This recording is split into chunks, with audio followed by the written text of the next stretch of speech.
Hello, good evening, good day, everybody. Welcome to the 11th episode of the Ask Abhijit show. The Ask Abhijit show is now 11 episodes old, 111 episodes old, and we just keep going as always. So let me see who all is there with us.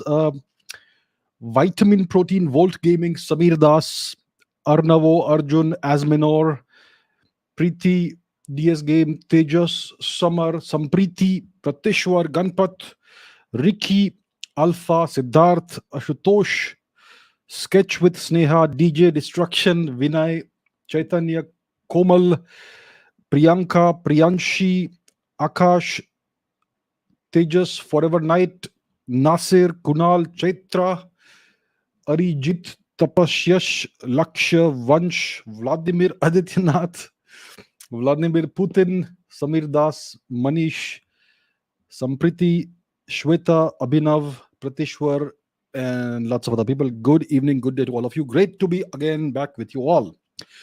So, today we're doing history, geopolitics, current affairs, all those things. So, shall we get into it? So, as always, I've picked a bunch of questions, and hopefully, if there is time at the end, we will take a few questions from the live chat at the end. So, let's get right into it, my hobbits. What's question number one? Question number one is by Rahul Gupta. What's your take on India reopening its embassy in Afghanistan? What might be India's intentions?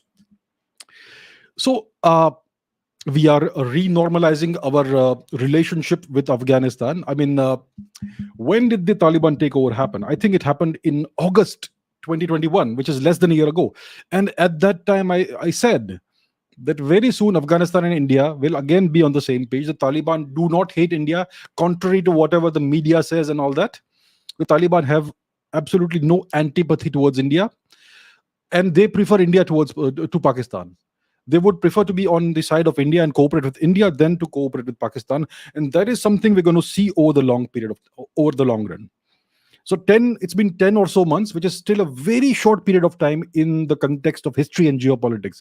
It's like an eye blink of a time. That's all it is. And yet we are seeing the reopening of the Indian embassy in Afghanistan. We sent a military plane with our officials and diplomats and personnel, and we are reopening it. So even when Kabul was being taken over by the Taliban last year in August, then too they ensured very clearly, they made sure that all Indians are evacuated safely. There are no issues, whether it is Indian diplomats or officials or civilians.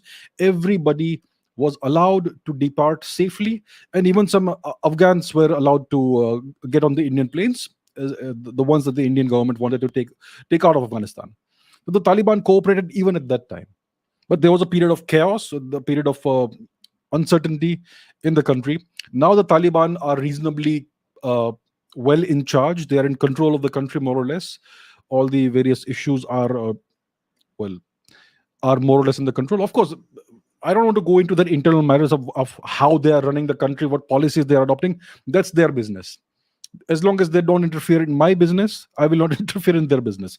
So the Taliban want to re-establish proper diplomatic and other relationships with India. India is sending wheat and other things to the country. So that's where we are.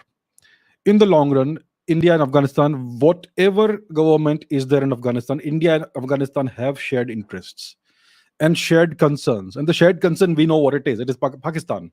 The Afghans, whether it is the Taliban or anybody else, views Pakistan as the enemy. The Afghans have a big territorial dispute with the Pakistanis. They seek their territory back from Pakistan. So that's something that's not going anywhere, that issue. And the Pakistanis, everyone knows, they want to use Afghanistan as their strategic backyard. They would like to destroy Afghanistan and use the people of Afghanistan as cannon fodder in a hoped for eventual war with India. That's what the Pakistanis want. And obviously that is going to be at the detriment of the Afghan nation and the Afghan people. So even if the Taliban is in power and people say that it's a Pakistani creation, and still you see that the Taliban wants to have good relations with India. So that is where we are. We are reopening our embassy. I don't know what discussions have happened. Obviously there have been discussions happening between the Indian government and the Taliban. Yeah, we are not privy to those discussions. We don't know what has been discussed, as obviously we should not know what is discussed. Certain things are not supposed to be in the public sphere, in the public domain. So There have been discussions going on, and the result of these discussions is that we are reopening our embassy there.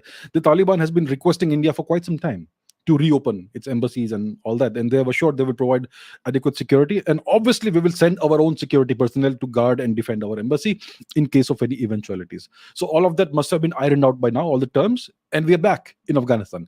Great job and good development, and we just need to keep going forward and strengthen our relationship with Afghanistan again. So, good development. That's my take on this. Next question. Ashutosh says, don't you think that the Russia-Ukraine war has shown us how incompetent the Russian defense forces are, as they are losing on every front, as shown by the media? Which media are you consuming, sir? Which media? The media that we tend to consume in India is the English-speaking media. Now, who controls the English-speaking media? It's the West.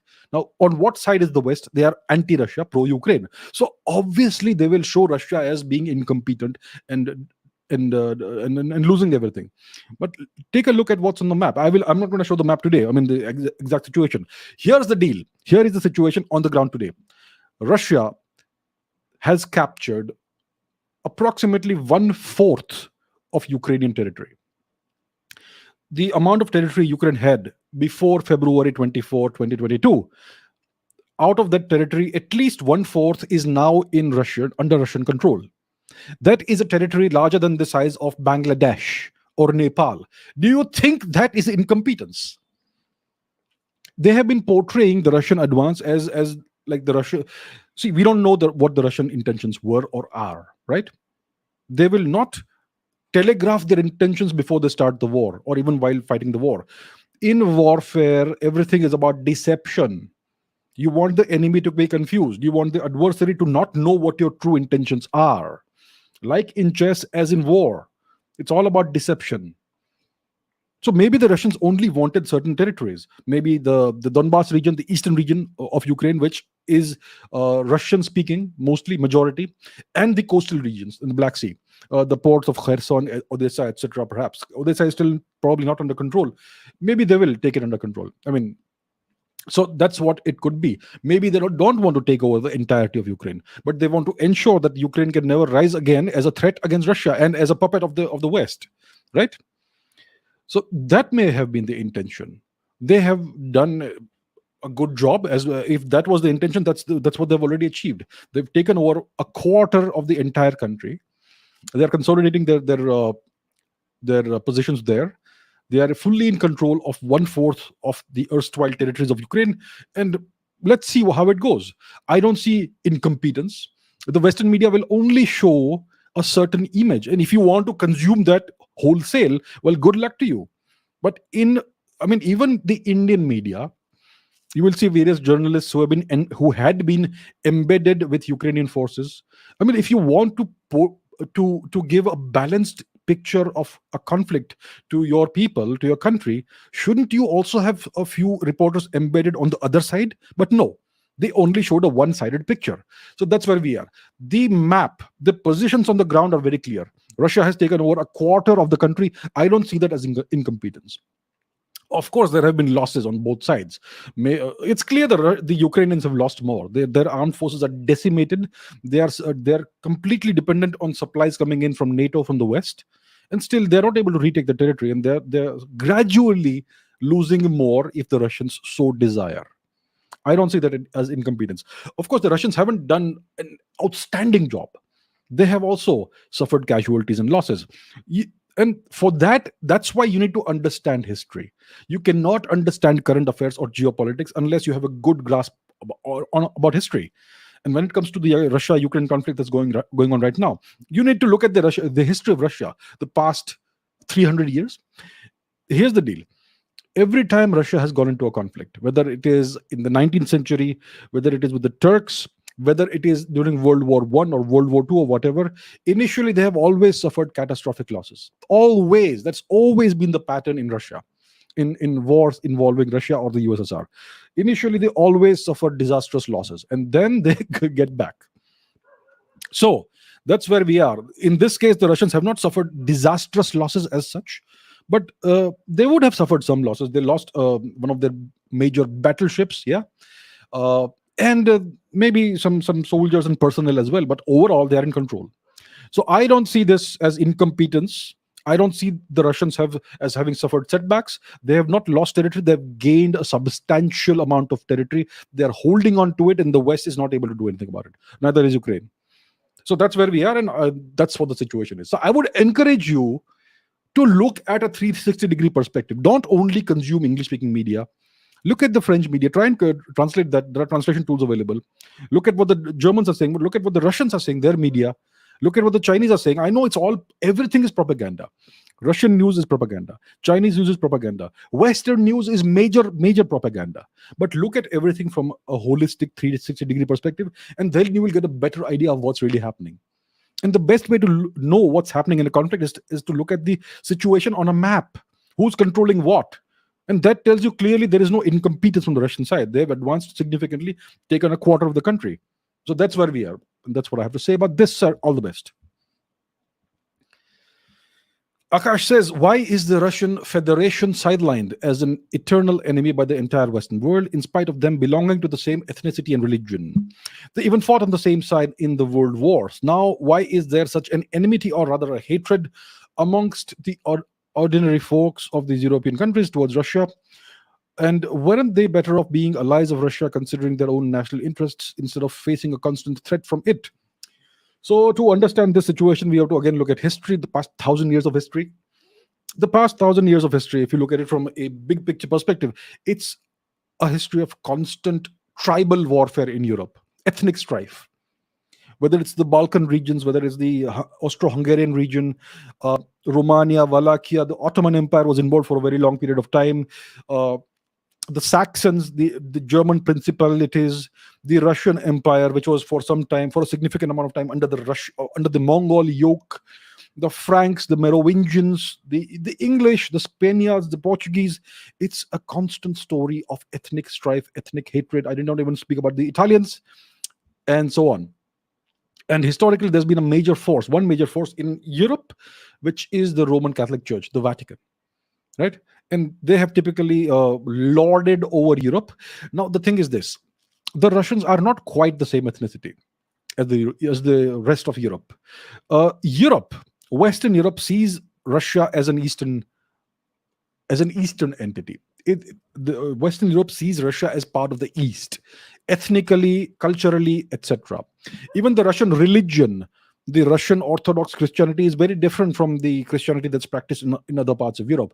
It's way more traditional. There are lots of elements of paganism in that, below the surface. So that's how it is. And even from an ethnic perspective, the Russians have a lot of, what would you call it, Mongol blood or Turkic blood. Lots of them. So Russia has been a country that's always expanded eastwards, and they've had a lot of dealings in Siberia and Eastern Asia, Eastern Eurasia, and they have intermingled with lots of peoples, nomadic peoples, etc., the so-called Tatars and so on, who lived in these regions. And over the centuries, these peoples have intermingled. Lots of Russians consider themselves to be Tatars, even if they don't look Eastern Asian at all. I can think of what was that? There were two siblings, tennis players, a male and a female, who were both Grand Slam champions. I forget their names, but they are Tatars, and lots of other people. So Russia is a melting pot of East and West. It's more of East than West, right? So ethnically, the ethnicity is different. The Europeans consider Russians to be part of the East. Religion is also different. It's a very, very orthodox and conservative form of Christianity with pagan elements. And if you look at the various conflicts that have happened in Europe, Russia has always been kind of an outsider. And as Russia expanded in the 19th century, became more powerful, and there were periods of expansion during the times of Catherine the Great, Peter the Great, Ivan the Terrible, and so on. So Russia has always been seen as a threat, an outside threat to Europe. It's always been that way. Even in the world wars, Russia bled a lot. Let's go to the Second World War. The Russians and the Nazis had a brief agreement, the Molotov-Ribbentrop Pact, which happened in 1939 or something like that. Yeah, it held for a couple of years. And at that time, Russia was technically on the side of the Nazis, on the side of Hitler, and the rest of Europe saw Russia as well the enemy. And it's only when Hitler launched his disastrous Operation Barbarossa that Russia became part of the Allies, and that was a disaster. It was almost a success. The Nazis came to the gates of Moscow, but eventually they were wiped out by the Red Army at the expense of millions of lives and oceans of blood. So that's how it was. So Europe, we see it as a very civilized, stable place. It's not the case. The First World War and the Second World War were essentially the same conflict, the 35-year conflict. And I call it the European tribal war. That's what it is. Europe has always been a place of ethnic hatreds, old vendettas. Look at the Balkans. Look at the history of how the French and the Germans and the Italians, the Spanish, the British, they have always fought each other. Lots of petty jealousies and rivalries, all vying for the same piece of the pie. Even in the era of colonialism, they were fighting each other for pieces of other pies, and that's how it is. So overall, if you study history, you will see that the Europeans, especially the Western Europeans, have always seen Russia as an outsider, as an Eastern power, as a backward power. They've always considered Russia to be backward and Eastern. East and backward is more or less the same thing in the minds of the Europeans. So that's how it is. And even when you look at the pronouncements and the overall um, statements of Dr. S. Jaishankar from a geopolitical perspective today, it's clear that he does not view Russia as part of the West. Russia is part of the East. And the Russians too are way closer to India than they are to any part of Western Europe and so on, even today or in the 20th century. So it's always been that way. And yeah, so that's the situation overall. And there are ethnic conflicts and hatreds. Europe is full of these ethnic hatreds. That's how it is. So that's what I can explain in brief. I would encourage you all to study history, because that makes things more clear. That's a lot to unpack. You can have a 1 year, 2 semester course that will touch upon these things in a little bit of depth, and still it won't be enough. So that's how big this thing is. But overall, Europe sees Russia as an outside force, as an Eastern force, as a backward country, and something to be subdued and something to be scared of, rather than something to be embraced. That's how it has always been, always. Rio says, share your knowledge about the king of Wallachia, Vlad the Impaler, the way he slaughtered the Ottoman Turks and impaled them alive in a wooden stake, and the way he ruthlessly and ferociously defended Europe from the Ottoman Turks. And on the contrary, why did Indian kings have naive and forgiving approach while dealing with all invaders? All right. Yes, we have never spoken about Vlad the Impaler, a very interesting and significant figure in the Europe of the Middle Ages. Vlad the Impaler. The Impaler. What a name, what a sobriquet he had got. So this person was a warlord. You could call him a king or a ruler in Wallachia, which is in southern Romania. Also, let's take a look at the map. Where's the map? As you all know, I am a very big fan of the map. So let's go to the map. I hope I have it open somewhere. So where is this part of the world? It's obviously in Europe. So let's bring Europe to the forefront, center of the screen. Yeah. So this is Romania, and Wallachia is somewhere here in the eastern or so part of Romania, maybe towards the south of Romania, roughly this region, roughly this part of the world. All right. You can look it up yourselves in greater detail. Yeah, so it's in Romania and in roughly this part of the world. So Vlad the Impaler was a warlord, a voivode of this place in the 15th century, between the 1430s and the 1470s to 1480s. That's where his lifetime occurred, right? So he ruled over this region 2 or 3 times. The first time was around the late 1440s, then in the mid 1450s and 1460s, and again for a while in the 1470s, right? So it was a turbulent, tumultuous life. He was the son of one of the warlords. His father was also called Vlad the First, Vlad the Second, something like that. And as a child, Vlad the Impaler, and his brother, I forget the name, these two kids were taken hostage by the Ottoman Empire in order to make their father behave. So at that time, the Ottoman Empire was a big deal, very big deal, one of the major, maybe the major power in Europe. And it was, well, an occupying invasive power. They had taken over the Byzantine Empire. Yeah. They had taken over the territory of the Byzantine Empire, Anatolia, which was historically part of Greece and the Eastern Roman Empire, and parts of Europe. So let's once again go to the map. So the present day Turkey and the present day Balkan regions, parts of Romania, and the extent and influence of the Ottoman Empire was vast at the time. Okay, so that's how it was. That was the situation at the time.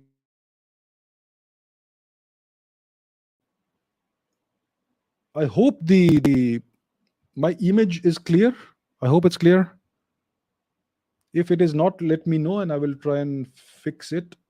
I think it's clear, I hope. Yeah. Right. So this was a situation. So the Ottoman Empire was a major power in this region. They were a brutal occupying power.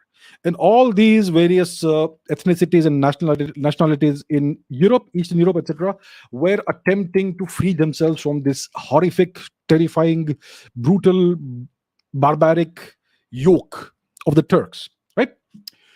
So one of these freedom fighters was this person, Vlad the Impaler.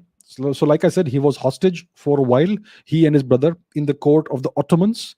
Uh, the Ottoman Sultan at the time was, there were two sultans who were in power during the lifetime of Vlad the Impaler. The first one was Murad the second, and the second one was Muhammad the second. I think he's also known as he's a very significant Ottoman king, right? Muhammad the second. So eventually what happens is that this guy Vlad goes back to his country, his territory. He becomes the voivode or the warlord or the ruler of the place, and he wages a conflict. He wages a war against the Ottomans, against the Turks. And sometime in the 1460s, the Turks try to invade his territory. He fights back. He takes the fight to Ottoman territory. He fights a battle against an army made up of Turks and Bulgarians, and he massacres. I mean, he defeats this army. There are more than 20, 30, 40,000 casualties. I don't remember the exact number. And what he does is frightful. What he does is all these dead soldiers and those who were captured, he impales them on wooden stakes in the ground. You take a stake, you put it in the ground, yeah, a spear point kind of thing. You place it in the ground, standing up, and then you impale a human body on top of it. Frightful. It was one of the ways of torturing and executing people. Very painful, very horrible, obviously, very brutal. But Vlad realized that this is the only language the Turks understand. Yeah. So what he did was he impaled, I don't know how many people, tens of thousands, maybe 20, 30, 40,000 Turkish and Bulgarian soldiers in one location. It's like a forest of impaled corpses. So when the Ottomans came again that way, they encountered this incredibly frightening sight. 20, 30,000 of maybe 40,000 of their own troops impaled on stakes in the ground. An entire forest of such impaled corpses. And the Ottoman Sultan Mehmed II was extraordinarily impressed. He said that a man, a ruler who can do such great deeds should not be defeated and should be treasured, that sort of thing. So like I said, Vlad knew which language the Turks spoke, and he spoke to them in their language. And eventually it was a tumultuous life. He was defeated a couple of times. He went out of power, then he came back to power. He even fought the Saxons, the Germans, and so on. And over time, what happened is that these stories about him began to proliferate. And that's how he got the title of Vlad the Impaler. And lots of stories of extreme cruelty started spreading, because mainly through the Saxons, the Germans, because he was their enemy too. And when somebody is your enemy, you typically try to indulge in propaganda warfare and try to portray that person as a very barbaric and cruel and evil person. So that's how these stories proliferated. And So that's the thing about Vlad the Impaler. That, in brief, is his life. I think he died in the 1470s. Yeah, at the end of a very eventful life. Now the thing is this: he belonged to a lineage called the House of the Dragon. I think that's what it was called, the House of the Dragon. And the word for dragon in the Romanian language is Dracul. So he was called Vlad Dracula, Vlad the Dragon. And the Irish writer, the British writer, Bram Stoker, took inspiration from this region, Romania, the Carpathian region, where there are these folk tales of Nosferatu, the vampire, and he tied that with the name of this lineage, Dracula, and he created this character of Dracula, right? The very famous vampire story, Dracula. So that was inspired by the story of Vlad Dracula, Vlad the dragon. So that, in brief, is the story of Vlad the Impaler. He was ruthless. He defended his country. He defended Europe by extension from the Turks, and he was one of the. He is considered a national hero in Romania, I believe. So he understood what language the Turks spoke. He spoke to them in the language of brutality and barbarity. And maybe Indian kings were a little forgiving. Yeah, we Indians are way too civilized. When you deal with barbarians, you deal with them in their language and in their terms. I think we kind of did not quite get it. So yeah, that's one deficiency our rulers overall typically have had. Not all, but most of them. So that's just facts. Okay, Saurabh says, who was Zoroaster? What's his history? And who is Ahura Mazda, the god of Zoroaster? And what was the culture of Persia before him? So we don't quite know when this person, Zoroaster, lived. He most likely lived about 3,000 or so years ago, roughly, give or take. Yeah. So who was this person? His name was Zarathustra, right? Zarathustra. So in Sanskrit, the word ustra or ushtra means camel. And the word Zarath most likely means either yellow or old.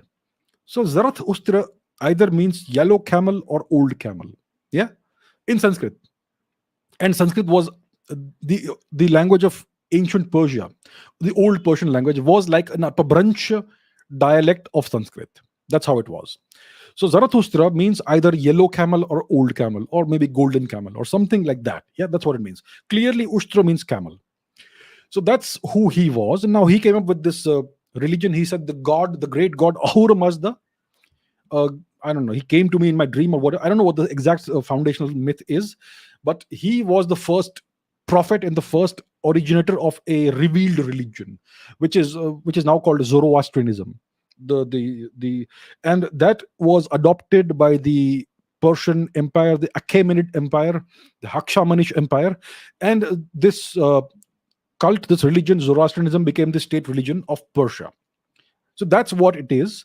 We don't know exactly when he lived. It's kind of lost in the mists of history. It is believed that he was born in Balkh, which is present-day Afghanistan, which is presently in Afghanistan currently. I think that's where he was born. That's where he is believed to have been born, right? And somehow he was able to propagate his belief system, which is an inversion. The Zoroastrian belief system is essentially an inversion of the Vedic religion. So the devas in Vedic traditions, the devas have a positive connotation, and the asuras have a kind of slightly negative connotation. Not all asuras are bad, but asuras are kind of on the opposing side of the devas. So in the Zoroastrian system, the devas become the evil guys, and the asuras or ahuras become the good guys. That's how it is. And the greatest of the ahuras or asuras is Ahura Mazda, the great god, and that's how it is. But what people don't realize is that Zoroastrianism is not a monotheistic belief system. There's a multitude of gods and divinities and all that, right? So it is just as polytheistic as their ancestral religion was, Vedic Hinduism. So what was the culture of Persia before Zoroastrianism? Obviously, it was Hinduism, Vedic Hinduism. What we call Hinduism now, it was the Vedic culture, traditions, and if you want to call it religion. So before Zoroaster, before Zarathustra, the culture of Persia was the same as the culture of India. The Persians are descendants of an ancient Indian clan that was defeated in a great Vedic era battle, the battle of the 10 to 15 or 20 kings. It was more than 10. And one of these defeated clans was the Parshva clan, the Parshu or the Parshva clan, right? And they went westwards. They escaped. All of the clans that were defeated were expelled out of India. They had to escape in order to survive. It was the Bharatas under the great king Sudas who won this conflict. And because of that, India is now known as Bharat. So that's in brief. So the Persians are the descendants of the Parshva clan of the Rigvedic people. They were the descendants of Indians. And even today you see similarities in language, culture, and so on. Now the culture is obviously Shia, mostly Shia Islam, yeah. But there are strata of culture that lie below that, and you can see some traces of their original culture deep below. Yeah. So that's what it is. Kiran says, should billionaires exist? Jeff Bezos spent $5.5 billion on a 10-minute space trip.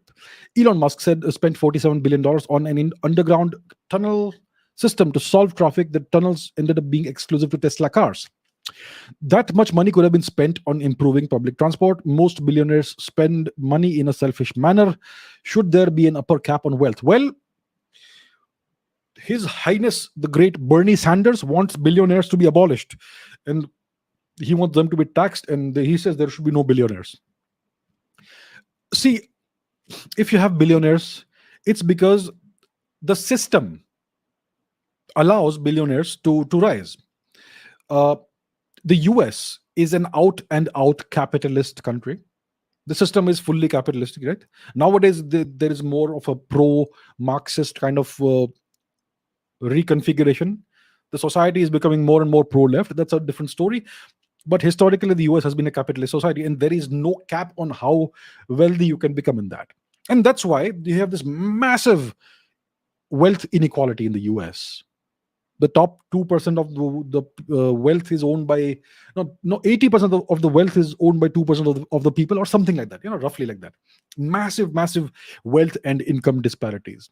And people who are below the poverty line or near the poverty line are forced to work 2-3 jobs a day, 14, 15, 16 hours a day, in order to just bring a little bit of food to the table for the families. That's the kind of incredibly unequal system it is. In the US, if you are wealthy, it's a wonderful place to live in. You have, the whole world is open to you. But if you're not wealthy, it's terrible. So the question is should billionaires exist? Listen, I have nothing against billionaires. The system encourages competition. The system encourages innovation, and people who do this will accrue the rewards of that. You innovate, you compete well, and you come out on top, you're going to be very wealthy. That's how it is. Now, I think the billionaires are taxed very less and all that. So there are pros and cons to this thing. I don't think we should abolish billionaires. Maybe billionaires, see, once you have earned a certain amount of wealth, it's yours and you can do whatever you want with it, right?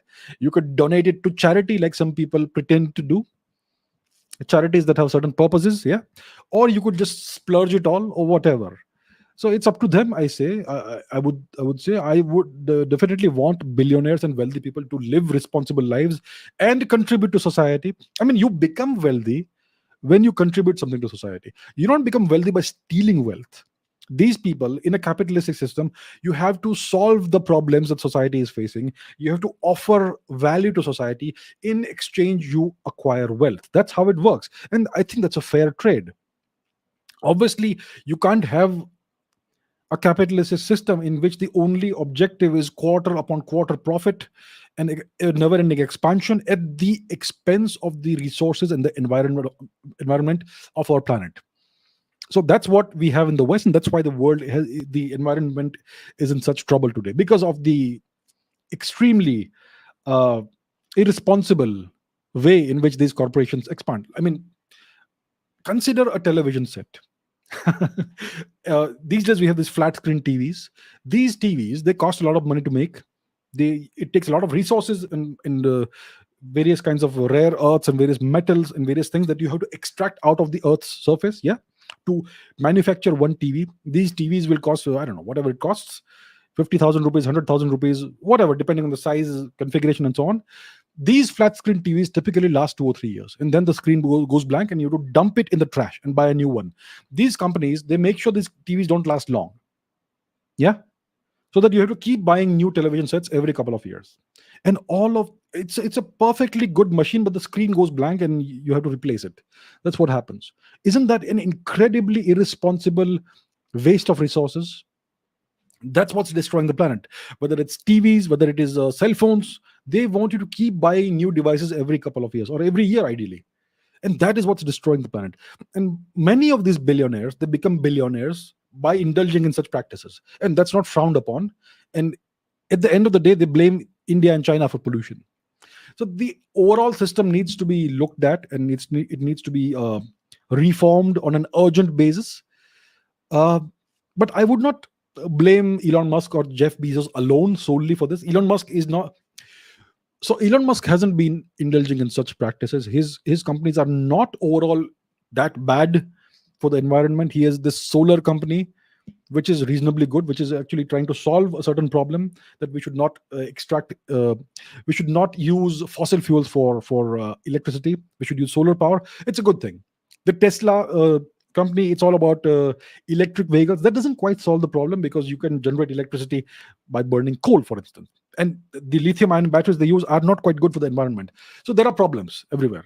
But it needs to be looked at judiciously. We should not straight away abolish billionaires. And if that happens, then people will not have any incentive to work hard and innovate and make the world a better place. So there have to be, there's give and take, there's pros and cons. Overall, capitalism is not completely bad, but it has to be done responsibly, not at the expense of the planet, and not at the expense of other countries. So that's how it is. But I don't see these problems being solved anytime soon. So that's where we are. So I would say that it's the Western capitalistic system which is the root cause of all of this, the good as well as the bad. Lakshya says, I recently saw a video in which a romuva wedding was being performed. So what is romuva? Romuva is the indigenous religion of Lithuania, the pre-Christian religion and culture of Lithuania. Yeah. Where is Lithuania? Let's take a look at the map. Just in case you're not aware, Lithuania is over here. Yeah. Western Europe, Northwestern Europe, the Baltic Sea. Latvia, Lithuania, Estonia, the three Baltic nations that were once part of the USSR. And here you have Kaliningrad, which is a different story. So that's Lithuania. Lakshya saw a video in which a romuva wedding was being performed in accordance with Vedic rituals. And I expect there would have been a Vedic priest, yeah, who would be an Indian Vedic priest who would officiate over this ritual. So the question is, can we encourage Europe to rediscover and embrace its pre-Christian cultures? Good question. So there is a certain underground movement in Europe which whose objective is to rediscover the pre-Christian traditions and embrace those traditions and bring them again to the forefront. So you have the Romuva movement in Lithuania, Latvia also, I suppose. You have something called, there is a Nordic revivalism also. There's a religion called Asatru or something, which kind of is a 21st century embrace of the Nordic religion, in which you had the gods like Thor, Odin, and so Freya, and so on and so forth, which is, well, the Nordic Viking pantheon was a reflection of the old Vedic pantheon. The entirety of Europe had the same culture overall, with different local manifestations and different names of the gods, but overall it was the same. Even in the Slavic regions, there is a movement to kind of rediscover the old Slavic heritage, which is again a continuation of the ancient Vedic heritage. Yeah. So that's what's happening at a certain level in Europe. It's still very much underground. It's still very much in a small minority, but these movements are visible in various parts of Europe. So the question is, can we encourage Europe to rediscover and embrace its pre-Christian cultures? See, that will happen only. See, if you look at India today, everybody is trying to copy and ape the West. Look at the teenagers of today. Look at the kids. Look at Gen Z, Zoomers. What are they doing? They're trying to copy the West. They're trying to ape the West. Why is it? Because the West is so dominant. Because the West is cool. Yeah. The West has very positive and powerful connotations. People want to be cool. People want to copy those who are powerful. In ancient Europe, everybody wanted to be Roman. Everybody wanted to copy Roman styles of architecture, sculpture, the way of life, and all that.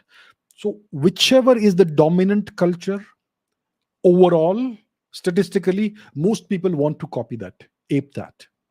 That's what happens. So, if we want Europe to rediscover and embrace its pre Christian cultures, we in India, our nation needs to rise as a civilization and become one of the dominant powers in the world. Then the pre Christian traditions will be cool again. So, for this cultural shift to happen, India has to rise again. India has to reclaim its historical preeminent role in the world, economically, militarily, and culturally. India is currently defined as as a secular socialist nation state. India has to reclaim its position as a civilization state. Right now, we are not there. So when that happens, the pre-Christian cultures of Europe will become cool again. Right now, they're not cool. They're just a small minority, an underground movement.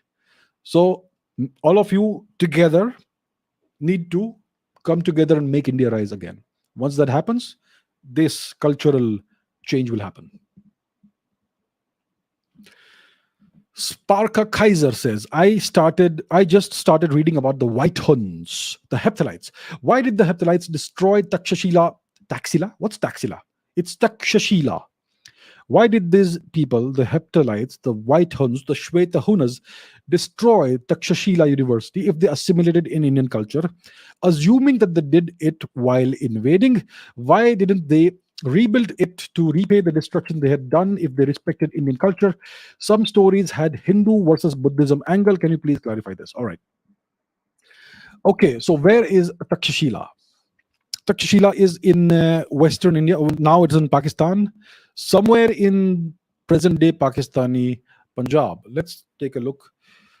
Takshashila. Where is Takshashila? And it's going to zoom in there. Right, it's somewhere here. Takshashila. They call it Taxila. The British call it Taxila. And now, like I said, Indians want to ape that and say Taxila. It's not Taxila, it's Takshashila. So it's in northwest India, present day Pakistan, right? So that's where it is. Now, what's the history? This is one of the oldest known universities in the entire world, maybe the oldest known university in the ancient world, in the entire world. I mean, it was a major university during the time of the Mauryan Empire. The great statesman Vishnugupta Chanakya is known to have taught there. It's believed that he taught something which we would now call political science. Yeah, so he was a professor there. That's about 2,500 years before today. So it was a very big university at that time itself.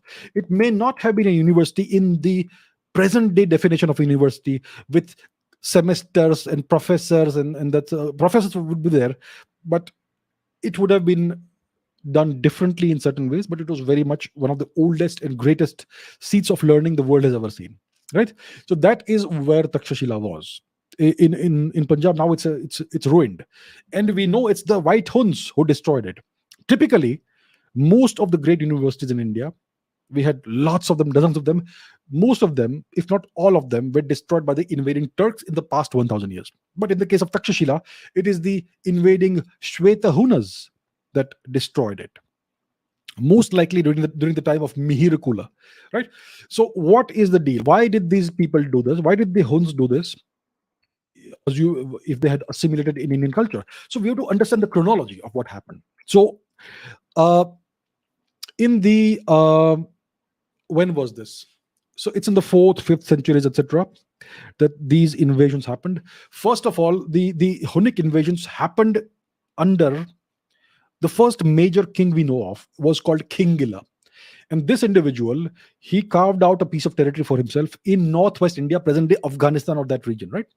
So that is in the early to mid to late 5th century. This guy ruled in that region between 430 and 490 AD, right? So that is the first piece of territory carved out of India by the Huns. Now, before this guy, you had many waves of invasion. So, for instance, during the Gupta period, when Skanda Gupta was still a young man, he was still a teenager. His father, Kumaragupta, was the emperor. At that time, the Hunnic raids, the Hunnic invasions began in India. And Skandagupta proved his mettle as a warrior, as a leader of men, as a leader of armed forces in repelling these invasions, wave after wave of invasion. And afterwards, eventually, Skandagupta became the emperor of India, and he spent his entire life repelling these Hunnic invasions. He spent his entire life defending India from the Huns. So this was between 450 and 470 or so AD, right? This was the time period. And because of this purely defensive maneuver, which happened over decades, the treasury of the Gupta Empire was kind of depleted. And after that, the Gupta Empire underwent a kind of decline, right? So Kingila became king in a small region in Afghanistan, far away from the mainland, present day mainland of India. Then you had a king called Toramana. I think he was the son of Kingila, if I'm not mistaken. So he was in power for about 20 or so years, 20, 25 years. The son of Toramana was Mihirakula. Mihirakula carved out a massive empire in Western India, Northern and Western India. And he was in power for about 30 or so years, roughly. Now, this guy, Mihirakula, was a total barbarian. He was an atheist. The Chinese pilgrim Song Yun came to India, and he wrote a travelogue or whatever. And he said this guy, Mihirakula, was a complete atheist. He was a barbarian. He committed all kinds of atrocities against the Buddhists.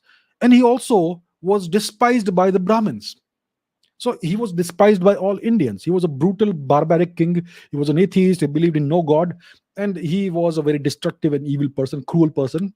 It is around this period, around this phase, that Takshashila was destroyed.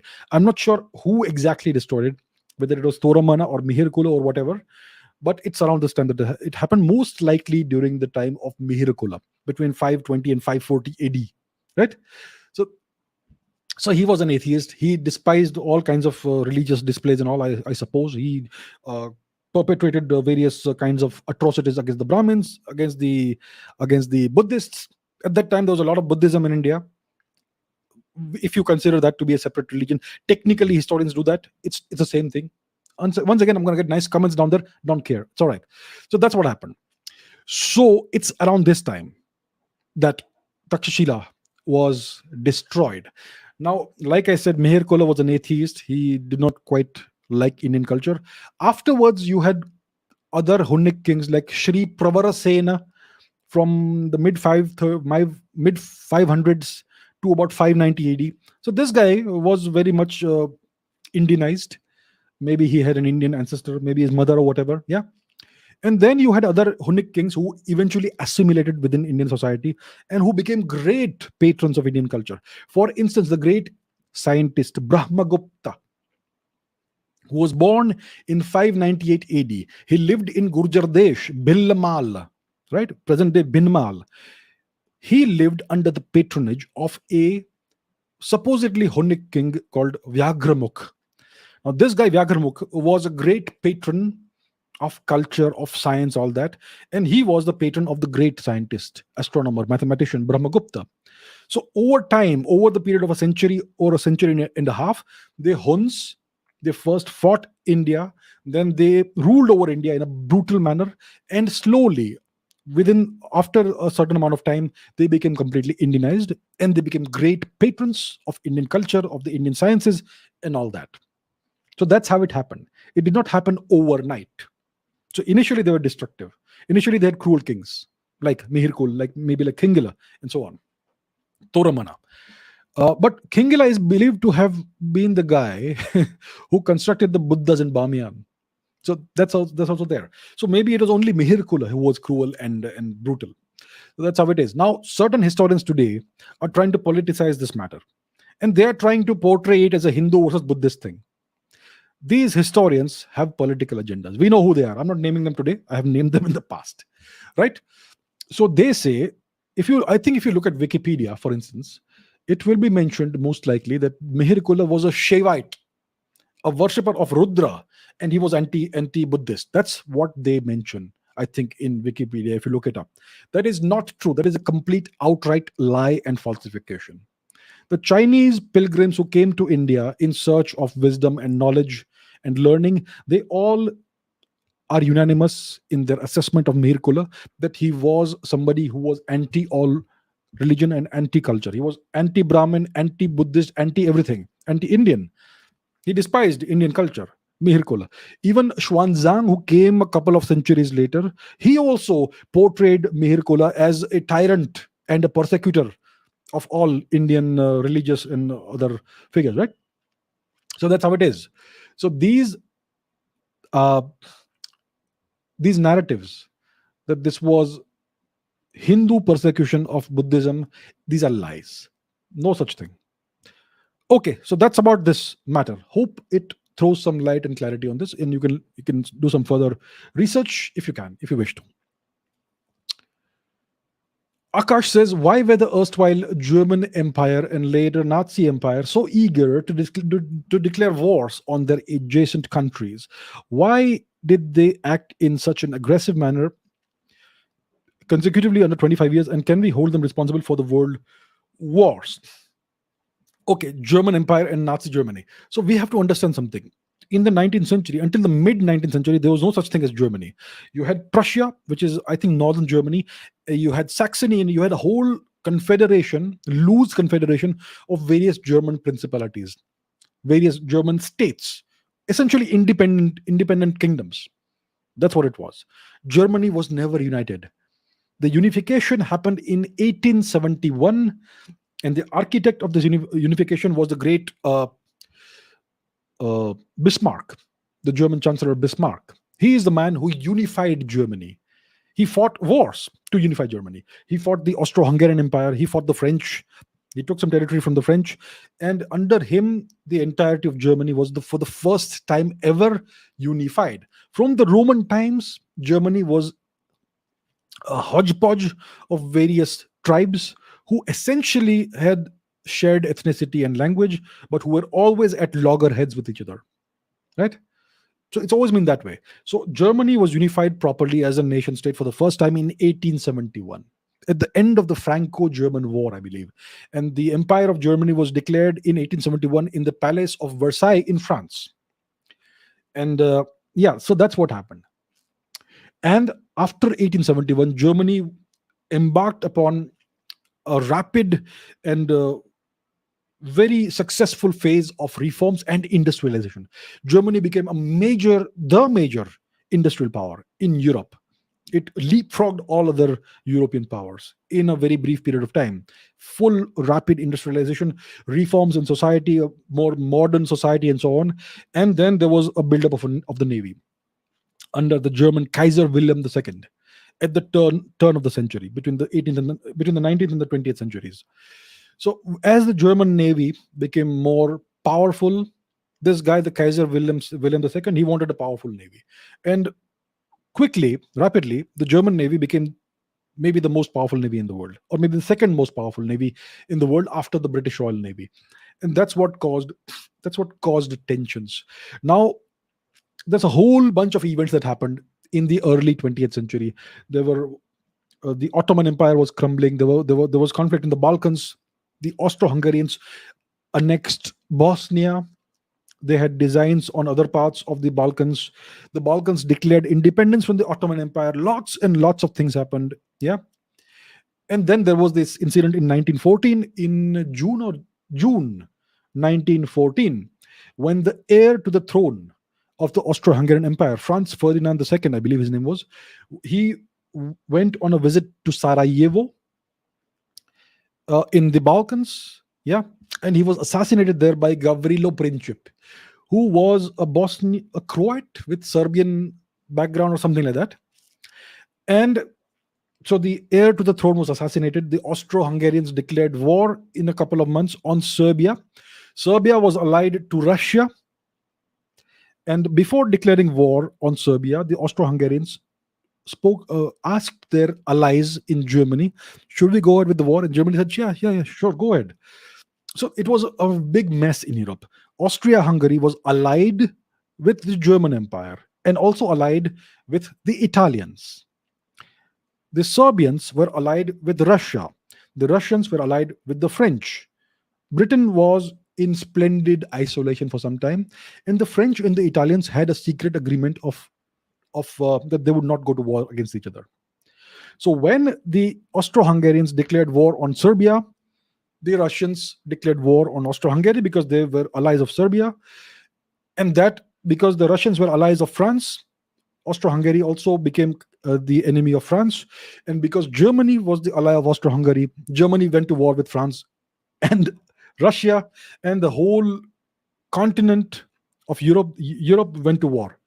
Like it was like a sudden explosion of ammunition. That's what happened. So the war, the First World War, we call it the First World War, this event in 1914, it was triggered by the Austro-Hungarian attempt to invade Serbia.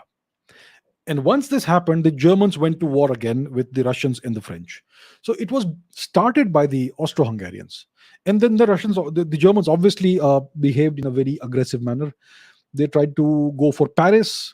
They took over Luxembourg and Belgium. Belgium gave them a lot of resistance. The moment the Germans invaded Belgium, the British got involved because they had guaranteed the neutrality of Belgium. And the reason why the Germans had to go through Belgium was because the German-French border was highly fortified and very well defended by the French.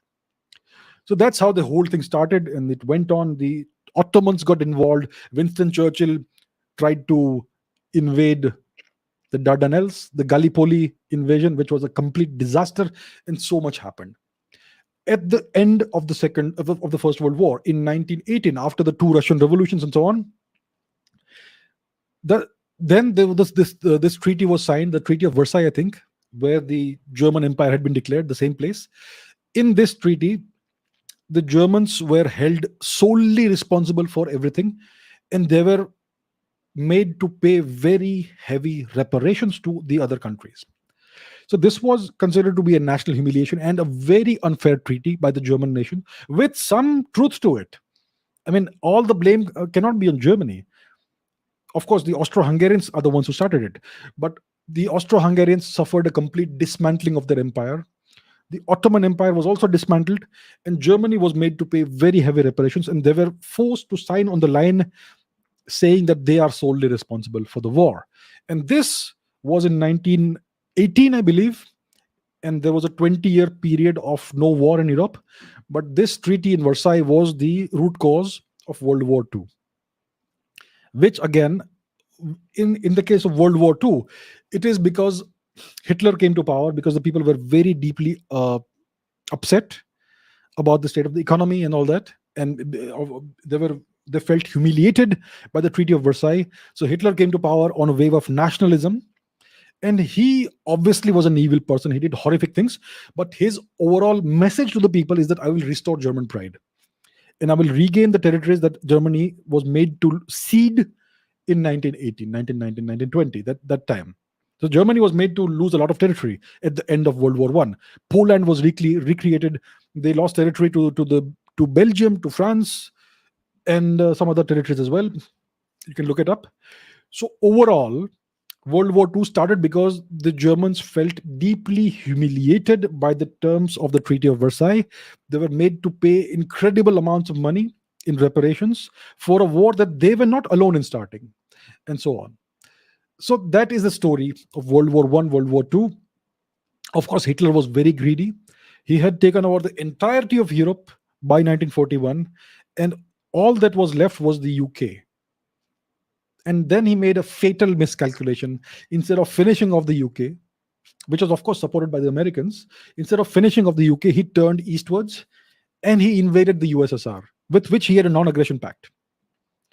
And it was a very, very, very successful invasion using the same blitzkrieg tactics. They captured massive amounts of Russian territory. Within the first few months, 3 million Russian soldiers had died. I always say this, don't I? That the Russians, they start every war terribly. So that's what happened. The Germans made incredible rapid advances into Russia. They had three different directions in which they were going. They had this A2 line from Arkhangelsk to Astrakhan, which they wanted to capture. And they came within a stone's throw of Moscow. But the Russians just kept fighting. They kept dying, but kept coming back. They had about 14 to 15 million reserve soldiers, well trained soldiers who had gone back into civilian life, but who could be called back at any time. That's what the Russians had. That's why every country needs reserve soldiers. The lessons of history. Anyhow, big story. I can go on for hours about this, but that's what happened. So it's a very complex topic. The World War One was started by the Austro-Hungarians, not the Germans, but the Germans jumped on that bandwagon. World War II was started by Germany to avenge the incredible humiliation they suffered in 1919, the Treaty of Versailles. That's how it is. And they paid the price for that. Asmita says, here are my questions. What was the reason behind dividing Germany post World War II? Why did the World War II impact UK economically but not the US? Why many of the defeated countries became vassal states but not colonies of the US? Why could the USSR not have such subordinate states in Europe? So this is a continuation of what I was saying. At the end of World War II, Germany was defeated. The Russians, the Red Army, took Berlin. The Americans took part of western parts of Germany. That became the dividing line of the Cold War, the Iron Curtain. So Berlin was divided into two camps, the eastern camp and the western camp. The western camp was under the rule of the USA, and the eastern part of Berlin was ruled by the USSR. And the portions of Germany which the USSR had captured became East Germany. The portions of Germany which the Americans had captured, along with their various allied minions, that became West Germany. At the end of World War II, Britain was spent. It was a spent force. Why did the UK become a spent force? It's because they had, even in World War I, they were forced to rely on American supplies, food grains, wheat, arms, ammunition, steel, all of that in World War I in order to fight back and survive that World War I. So by the end of World War I, the UK was indebted to the Americans. Even other countries in Europe were indebted to the Americans. In World War II, it went even worse. The UK was the only country that was holding out to Nazi Germany. And they were able to hold out only because of this constant stream of supplies from across the Atlantic, from the US to their country. Enormous amounts of arms, ammunition, food, all of that. Without that, the UK would have fallen to the Nazis. And they took all of this, they acquired all of this on credit, on loan from the US. So at the end of World War II, the UK was deeply in debt to the US. The US is a massive continent-sized country, free land which they have stolen from the natives. An inexhaustible supply of resources from that land. There is so much farmland. You can produce enormous amounts of wheat. There are so many mines, so many the industries can be built out of all of that. So the US had an inexhaustible supply of resources, and they were protected on one side by the Atlantic Ocean and the other side by the Pacific Ocean. So it's a country that has no enemies. They have established complete hegemony in North America and South America, and so nobody could touch the US. And the European nations, by the end of World War II, were heavily indebted to the US. I believe the UK is still paying back the debt of World War II. Nobody wants to speak about this, but I believe the UK is, even today in 2022, paying back the debt to the US, which they had acquired in World War II. That's the situation. Yeah, so that's how it happened. So at the end of World War II, the UK was a spent force. It was no longer a great nation, a top-tier world power. It became a second-class world power. The only two victors in World War II, at the end of World War II, were the USSR and the US. And these became the two superpowers. That's what happened. And Western Europe was taken over by the US. The only major power even today in Western Europe is the US. Germany is under permanent US military occupation. Italy is under permanent military occupation today. The UK is a vassal state of the US, and that's how it happened. It's a long, complex story, but that is how it happened. And the USSR took over the entirety of Eastern Europe. The Soviet bloc countries, the Warsaw Pact countries, Poland, Czechoslovakia, Yugoslavia, Hungary to some extent, Bulgaria, these became USSR's satellite states, and so on. So that's what happened. So it's not like the USSR did not have any subordinate states or satellite states. They acquired a significant amount of control over Eastern Europe. And I believe the Hungarians tried to, was it Hungary? I think it was Hungary that tried to rebel in 1956. There were two rebellions. I think there was one in Hungary and one in Czechoslovakia. You can look up the exact details. And 2,000 Soviet tanks rolled into the country. That's what happened. I think one of these things was in 1956. So, yeah, that's what happened. And that is the story in brief. Very interesting period of history, the Second World War, which immediately gave rise to the Cold War, in which the entire world got involved. So in 1956, the British made one last attempt at regaining a great power status. They invaded Suez, Al-Suez, which is the Suez Canal region in Egypt. So what happened is that the leader, the ruler of Egypt, Nasser, Gamal Abdel Nasser, he nationalized the Suez Canal, which was run by a British-owned company, I believe. Yeah, so he nationalized it, he acquired it, and he said that this is our territory. It belongs to the people of Egypt, and we should rule it. We should control it. In retaliation, the British and the French invaded this region, Suez, Port Said, and all that, and they took it over very rapidly. But the Americans arm twisted the British into withdrawing. So the British withdrew. The French realized they could no longer trust the British. They also had to withdraw. And from there onwards, there was a USSR angle, all this. Israel was involved. It's a long story. So it is in 1956 that it became official that the UK is now a second class world power. It is firmly under the heel of the US. And that's how it has been. So it's a very, very detailed, complex, long story. I'm trying to make it as short as possible, but I would encourage you all to study, to read this, to read what actually happened in this period of time. Very interesting period of history, very tumultuous period of history with lots of tragic events and all, but that's how human history always is. Eric says, thank you for the content you post. Very interesting. Thank you. I had a question about the US fighting the British to gain independence. How can that tie into the theory that there was just a simple capital transfer from London, UK to Washington, DC? I think looking at the English-speaking countries as one is not accurate. You also did mention that Nehru chose to align with the USSR instead of communism because of communism, when the US had offered India the military technological advances and so on. But because Nehru was a British appointee, he chose the USSR. How would things have looked had India chosen to align with the US? Okay. So this is something I believe I am the only person who has said this. That after World War II, there was a transfer of the headquarters of the Anglo-Saxon Empire from London, UK to Washington, DC. I don't think anybody else has said this. Soon other geopolitical analysts and strategists will start saying this, that's going to happen. But thus far, I am the only person who has said this.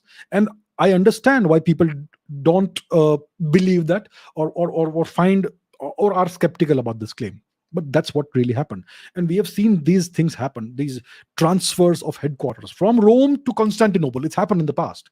Now, it's true.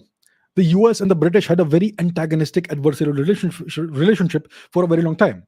From the US War of Independence, what was the trigger, the cause for the US War of Independence? Because the Americans of that time, of the 18th century, were British. They were British subjects. They served the British crown. They paid taxes to the British crown, to the King of England. And the question they asked themselves is, why should we keep paying taxes to a ruler who sits all the way across the Atlantic, thousands of miles away? Why should we pay taxes to him? What is he contributing to us? What is it doing for us? Why should we not keep all of this money for ourselves that we are extracting out of the resources and the territory of the US?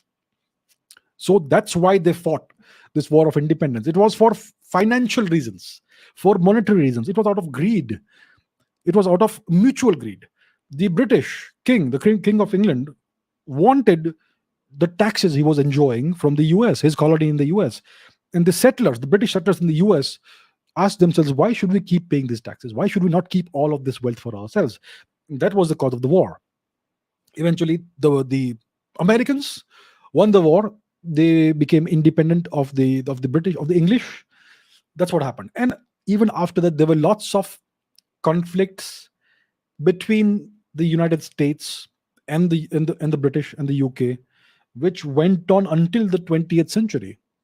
Yeah, and yet eventually the British came under the heel of the US. There is this very you may have heard of what's called the Thucydides trap. When you have an existing power with a certain sphere of influence, and a new emerging power appears and tries to claim a piece of that pie, conflict is inevitable. And this is something you see over and over and over again, over thousands of periods, thousands of years of human history, of world history. Whenever an existing power feels threatened by an emerging power in the same sphere of influence, conflict is inevitable. Yeah. And yet there was no conflict ever after the American War of Independence between the US and the British, because their interests aligned for a long period of time. Of course, the British still were a major power. They still had their so-called British Empire until the World War II era. And then the Americans took over the whole thing because the British became deeply, deeply indebted to the Americans. And the Americans had the military firepower to subdue the British anytime they wanted if they stopped repaying the debt. So at the root of everything is hard power. The British Navy, they lost a significant portion of their navy in 1947. The British Indian Navy became the Indian Navy, right? It controlled the entire Indian Ocean region, from Malacca to Hormuz to Bab al-Mandeb, Singapore, all of that. They lost that. They lost eventually the control of Suez. So their empire crumbled essentially within a decade or so. And the Americans took over the reins of everything. So that is what happened. If you, no historian says it in these words, that the British Empire continued in the form of the American Empire. But that's essentially what happened. You have to look at all the supply chains. What are empires built on? They are built on military power, on economic power. Economic power is, it all depends on infrastructure, supply chains, railroads, trade roads, all those things. So if you look at what happened, nothing disappeared. All the infrastructure of the British Empire remained intact after the 1940s. But it was all taken over and built upon, enhanced by the Americans. So that's what happened. Now, when it comes to Nehru, he was an Anglophile, but he was a Fabian socialist, and that's why he was deeply in awe of the kind of industrialization the USSR had achieved in a very short period of time. He wanted to replicate that in India, but in a Fabian socialist manner, which means at a very slow rate, very slow pace of improvement. 1%, 2%, 3% growth per year. That is called the Nehruvian rate of growth. That's why he aligned himself with the USSR instead of the US, despite the US offering India nuclear technology and a permanent seat on the UN Security Council. So that's what happened. So because Nehru was there, this was never possible. Had somebody else been there, hypothetically, if Subhash Bose was in power, he may have chosen to align with the US. And then that would have been a difficult dance to play, because the Americans wanted a new vassal state, a major country like India, to become part of their geopolitical grouping. So there's always the danger that when you align yourself with the interests of a bigger, larger, more powerful country, you become a satellite state. India became a satellite state of the USSR until 1991, when the USSR broke up. India was a de facto Russian satellite state. So had India aligned with the US, India could possibly have become a US satellite state. It's possible. It's entirely possible. But what was better on balance? The kind of decay and corruption India witnessed from the 1950s to until very recently, or a more rapid rate of growth, the kind of growth Japan saw, for instance. When a country in 1947, India India amounted for less than 2% of the world's GDP. India had a population of 300 plus million individuals. The life expectancy in 1947 was about, I don't know, 28, 30, 32, thereabouts. That's how badly India was destroyed. For a country in that situation, it is not unreasonable to expect 10% economic growth year upon year for the next 2 3 decades. India could have grown very rapidly, the way Japan emerged from the ruins. But because of Nehru's decision, India remained in poverty and uh, destitution for a very long time, for decades and decades and decades. So things could have been different. Yeah, of course, the Americans would have wanted to extract their pound of flesh from India. But if you have the right leadership, you can play, you can dance in a certain manner with the bigger power, and it could benefit your country in a variety of ways. So that's how it is. It's all hypothetical because it's about what if this happened or what if that happened. Well, here we are. So that's what it is. Okay, Lakshya says, I've noticed that in our country, many people listen to English music just to appear cool, despite not even fully understanding the lyrics. What do you think about this? What kind of music do you listen to? Like I said, when you have a dominant culture in the world, the Anglo-Saxon culture, it is all powerful, it is all pervasive. So people want to copy and ape that and their culture and their cultural manifestations like music and all that in order to appear cool, even if they don't really understand it, right? They don't understand the lyrics or whatever, they just want to copy that and appear cool. Because if you sound American, if you pretend to be Western, you look more cool than your desi counterparts. So that's how it is. So that's unfortunate, but that's just how society and sociology and psychology works. So I think it's unfortunate. What kind of music do I listen to? I listen to music from all over the world. uh, I'm a big fan of Mongolian music. Yeah, for instance, Mongolian folk music, from Mongolian folk rock. You may have heard perhaps of a Mongolian rock band called The Who, which is a folk rock band. It is rooted in Mongolian traditional music. And I'm also into pure proper Mongolian folk like Batzorik Vanchig, who has this famous song called Chinggis Khani Magdal, which has a variety of interpretations and versions. I'm a fan of Romani music from Europe, gypsy jazz, artists like Bireli Lagren and Django Reinhardt, Chavolo Schmidt, Dorado Schmidt, Hono Winterstein, gypsy jazz, Romani. The Romani are Indian origin people in Europe. And flamenco. Flamenco is a Romani art form from Spain. Flamenco music is incredibly beautiful. I am I like music from Western Africa, Mali, the roots of the blues. Artists like Toumani Diabate, Vieux Fakatouré, Ali Farka what's her name? I forget her name. Fatimata Diawara, and so on. Japanese music, Chinese music. I like music from all over the world, but the most interesting form of music for me is Indian classical music. It is the oldest form of music we know of in the world. It's the most advanced form of music in the world. And we are losing that. It's incredibly rich, complex, and beautiful. You know, we have the concept in Indian classical music. The central concept is the concept of the rag. A rag is not just a musical scale, it's much more than that. Every rag has a certain scale, maybe an ascending scale that is different from a descending scale. You have sonant notes and consonant notes and drone notes and so much more. It's complex, it's beautiful. With a rag, you can create a certain atmosphere and a character and a personality. Every rag is different. There are certain rags that are for the morning time, some rags for evening time, some rags evoke certain seasons, and so on. It's a very complex thing, and I wish that people would explore that more.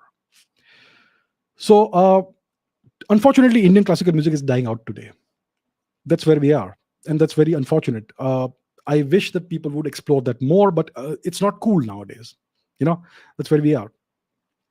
So I think that people should explore Indian music more. But the question is, where do you explore that? Which are the great artists? All the great artists are from the past. People like Nikhil Banerjee and Pandit Ravi Shankar and Hari Prasad Chaurasia and Shiv Kumar Sharma, Bhajan Sopori, all of these people have passed on, unfortunately. So there are no great artists alive today that I can think of. Maybe a couple, but all the great artists are in the past. And there is no innovation happening in Indian classical music. It's all with the same old instruments. I would like to see people innovate and use modern instruments and electronics and all that to play Indian ragas and all that. That would be fascinating. There was this artist called Charanjit Singh from the 1980s who played a who came up with an album called 10 Ragas to a Disco Beat. It was Indian ragas on Roland or some synthesizers. Incredible. Sounds very modern, sounds futuristic, and sounds rooted in Indian culture. It's amazing. So I would encourage all of you to explore Indian classical music. Would you like to? Why don't I demonstrate a little bit? Yeah. Let me demonstrate just so that you get an idea of how it is. So this thing is called a guitar. It's my old guitar, 20 years old. So for example, I spoke about ragas, and ragas are all about seasons. So listen to this. This is called Raga Vasant.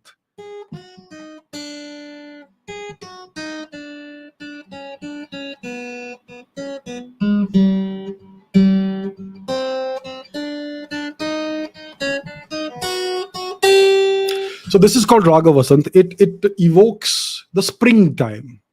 There is something called Raga Bhairav, which is it's a very early morning dawn raga. For instance, it's like this. The scale goes like this.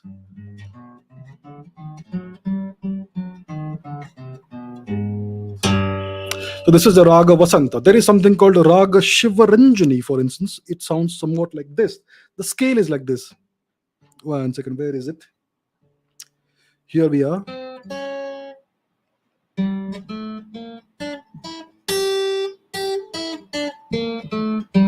This is Raga Shivaranjani. You may have heard certain Hindi songs based on this.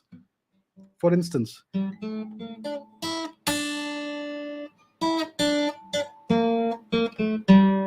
so Bollywood has been using Indian ragas. Bollywood and various other forms of various other music industries have been using ragas, but they don't quite publicize the fact. All Indian music is based on the system of ragas that comes in from olden times. It's the oldest music system in the world. So I would encourage you all to try and look it up, try and partake of this cultural richness that we have. Okay, Gautam says, is it true that Brahmi and Kharoshthi script are derived from Aramaic, as they say in Wikipedia? That is a complete fabrication. As always, our historians and linguists and foreign historians and linguists will claim that everything that exists in India came from somewhere else. Now, Aramaic is a Semitic or Proto-Semitic or something like that sort of language and script. And they claim it came from there. So let's see what Wikipedia has to say. Let me take a look. Wikipedia Brahmi. Let me share my screen. Where is Wikipedia Brahmi script?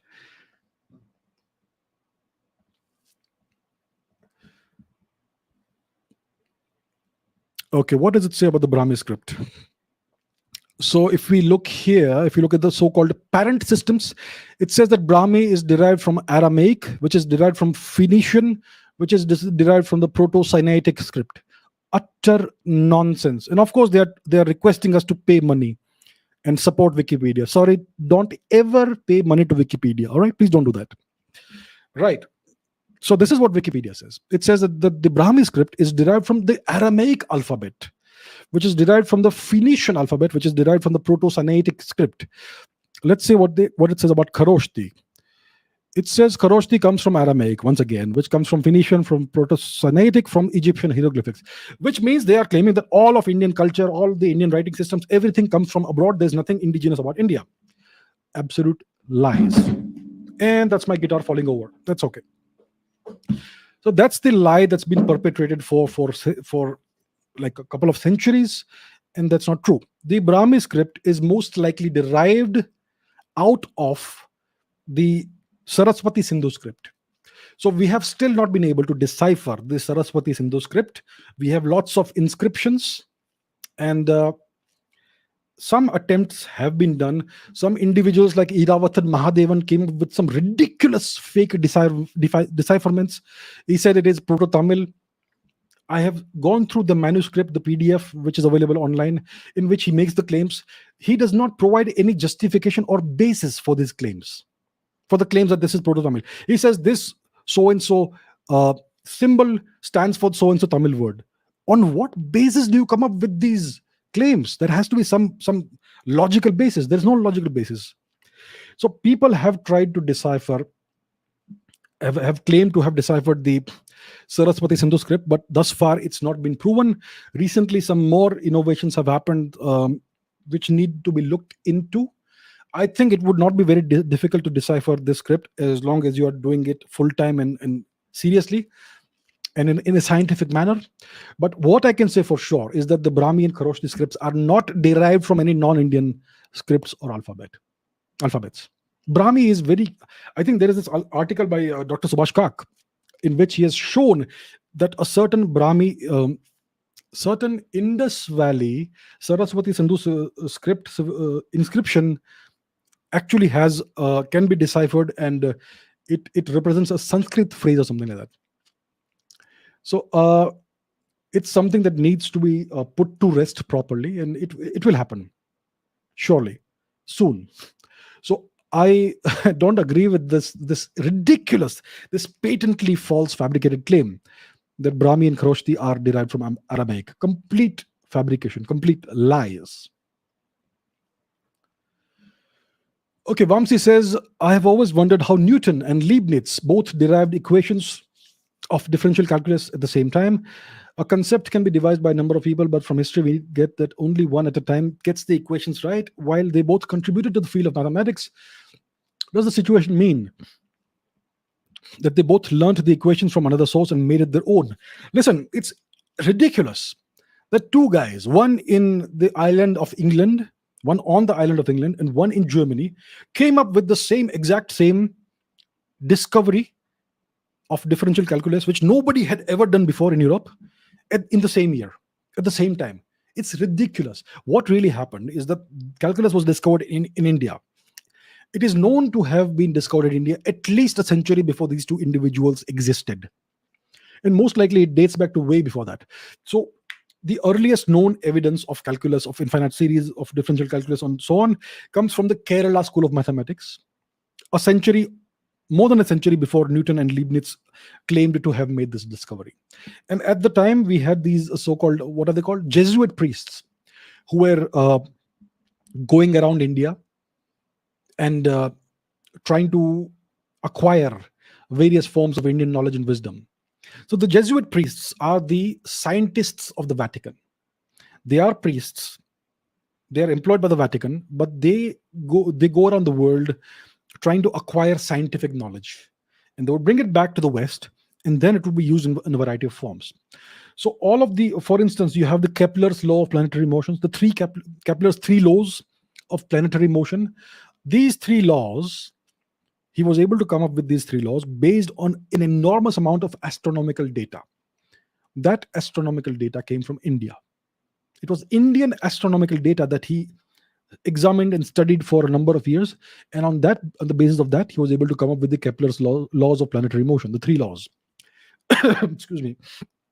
Similarly, these two guys, Newton and Leibniz, I'm not saying they were not good scientists. Newton was one of the greats, and he said that if he has made any great progress in science, it's because he stood on the shoulders of giants. He has made this statement. He has said this. Look it up, standing on the shoulders of giants. Newton said that, but he did not identify the giants on whose shoulders he stood. So it's clear that all of this knowledge came from India. It's becoming more and more clear with every passing year, with more information coming out, that all of this knowledge, this Indian scientific knowledge, whether it is algebra, whether it's trigonometry, whether it's calculus, infinite series, whatever, all of that came out of India, made its way first into the Arabic world, and sometimes straight into Europe, like in the case of calculus. So that's what happened. All of these are Indian inventions. Western science has progressed in leaps and bounds, and today it's the most advanced science and technology in the world. It is all based on a foundation of Indian science. From the uh, Middle Ages onwards. That's when the Europeans first came into contact with Indian scientific literature, and that's what they absorbed, incorporated into their own uh, academic system, I would say, and improved upon that slowly. That's what happened. Okay, Eddie says, I only recently started learning more about Indian history and current day politics. One question popped into my mind: how is the writer Rudyard Kipling viewed in India today? Him being English and all that. That's a good question. So, Rudyard Kipling is an interesting individual. He was born in India, I think, in what was then called Bombay, now Mumbai. I think he was born in Bombay or somewhere in India.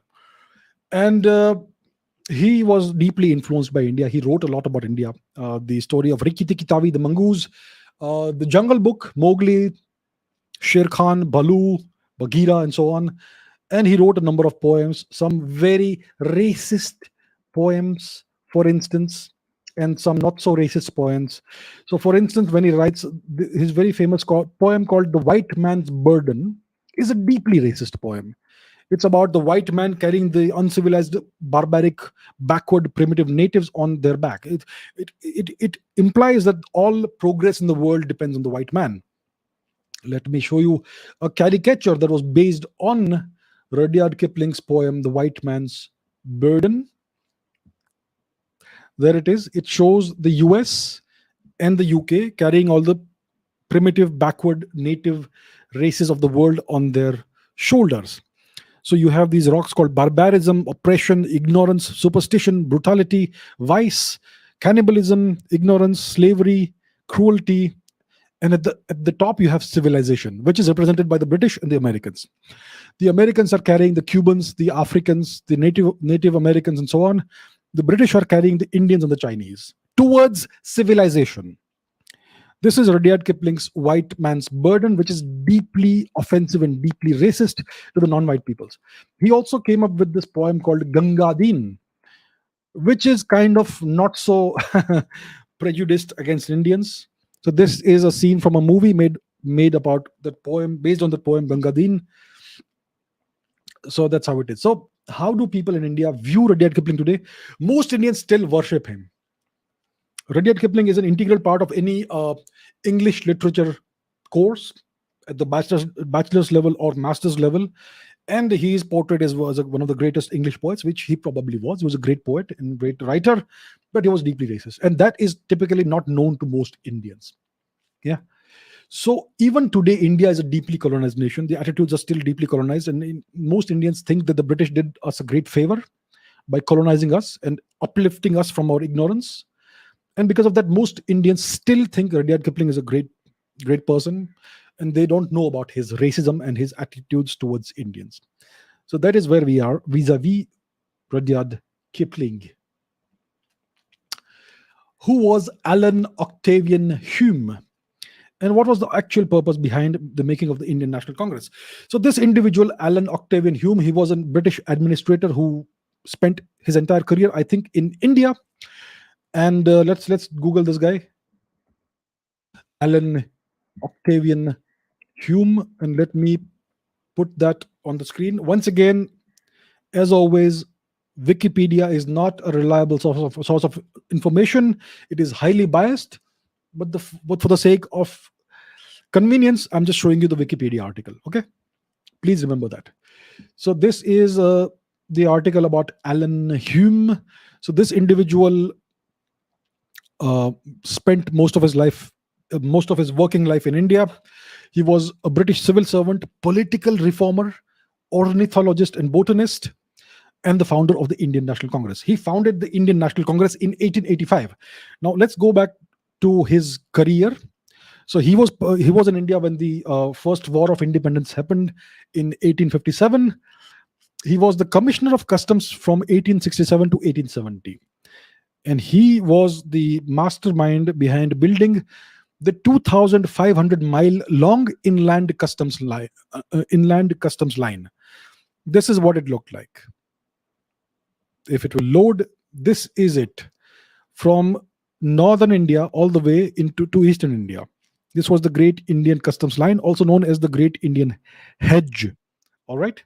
So this was built in order to prevent the uh, the transportation of salt from India's coastal regions eastwards, because the British had imposed a massive punitive salt tax, and they wanted all Indians to pay the tax before they acquired salt.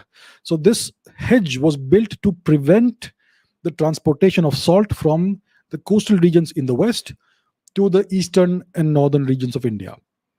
And because I mean, and this the English writer Roy Moxham has written a book about this. Now I'm not sure how many. What was the See, there is something called salt deprivation. If you deprive a human being or any animal also of salt, eventually you will go into this salt deprivation mode, which will eventually lead to death. It is estimated that several million Indians died as a consequence of the building of this Great Indian Hedge, because they were no longer able to acquire salt.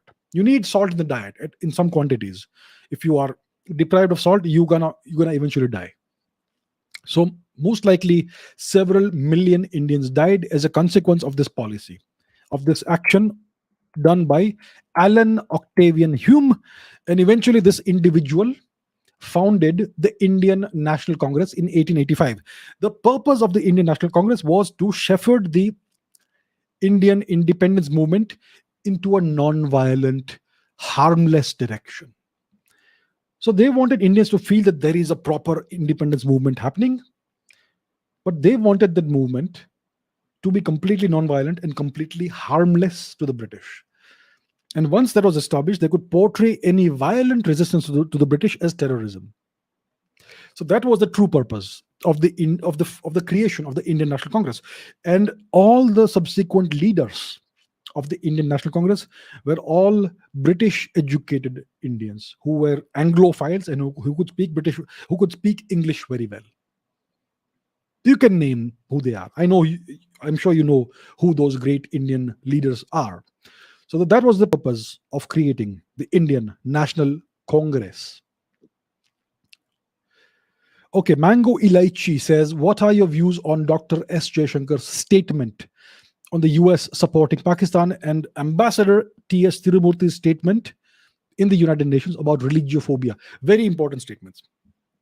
So I have been saying this for quite some time, for a long time, for the longest time, that the US has, for the longest time, since the 1980s, supported and financed and funded Pakistani terrorism in India. It's well known. But no Indian leader or diplomat has ever said this until now. I mean, explicitly, clearly. So I think Dr. S. Jaishankar said this in a certain manner, in diplomatically appropriate language, that the conflict between India and Pakistan is essentially a creation of the US. Something to that effect. I don't remember the exact quote. You can look it up. I'm saying it in my own words. So that's what Dr. S. Jaishankar said, and that is absolutely 100% correct. These assertions need to be made because the British try to, the Americans, not the British, same thing. The Americans try to lecture India about human rights, about the way India should conduct its foreign affairs, about India's relations with Pakistan and other countries, and a whole host of other topics. So these statements need to be made to show them the mirror that you are the creators of many of these conflicts, and you are no great paragons of virtue when it comes to human rights and the so-called rules-based world order. They are the biggest violators of human rights and the so-called rules-based world order. So Dr. Jaishankar's statement is very important. Secondly, our ambassador to the UN, Ambassador Tirumurti, said something about religiophobia. The thing in the West is that they talk about a phobia of a certain religion, a certain religion's phobia, but they don't accept that there are antipathic tendencies towards other religions as well. Typically, when somebody speaks about Hindu phobia, which is a real thing, the West says there is no such thing. And especially, it will be Indian interlocutors in the West who will say there is no such thing as Hindu phobia. So there are lots of Indians who live in the West, people of Indian origin who have taken up citizenship in the West, and they are employed as the spokespeople of the West when it comes to India, so that it appears like it is Indians who are saying that you Indians are telling lies. So typically, it will be people in academia, it will be professors, it will be historians, and political officials of Indian origins, low level or medium ranking people.